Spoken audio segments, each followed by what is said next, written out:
Last time तुमने अपनी माँ को आई लव यू कब कहा था? सोच में पड़ गए? चलो, आज थोड़ी सी अपनी बात करते हैं। हम मिलेनियल माँ भी किसी से कम नहीं। हमें फिट भी रहना है, करियर भी बनाना है और अपने बच्चों को बड़ा भी करना है और घर के हर मेंबर की हेल्थ और फ्यूचर का भी ध्यान रखना है। चाहे हम जॉब में हो या फुल टाइम होम मेकर, हमारी जिम्मेदारियों की लिस्ट कभी खत्म नहीं होती। पर हाँ, वक्त के साथ साथ हम भी बदलते हैं। हमें अपनी जनरेशन के साथ लड़ने के बजाय उन्हें साथ लेकर आगे बढ़ना ज्यादा अच्छा लगा। जो अच्छा लगा उसे अपना लिया।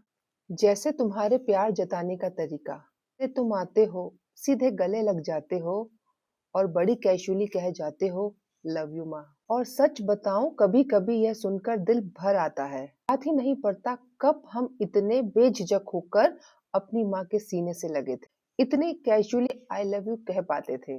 आज तुम्हारी जब वो छप्पी मिलती है और लव यू माँ सुनाई देता है, दिल दिल वहीं चला जाता है, उस वक्त में जब शायद मैं भी यह सब अपनी माँ से कह पाती। तो शायद जो मुस्कान आज तुम्हारे जादू की झप्पी देने से, तुम्हारे लव यू कहने से मेरे चेहरे पर आती है, वही मुस्कान मैं अपनी माँ के चेहरे पर सजा पाती।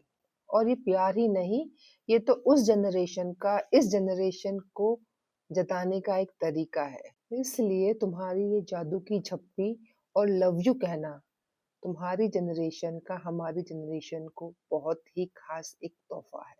तो अब तक यदि आपने अपनी माँ से लव यू नहीं कहा, उन्हें जादू की झप्पी नहीं दी, तो फौरन अपनी माँ के पास जाओ, जादू की झप्पी दो और बोलो, लव यू माँ।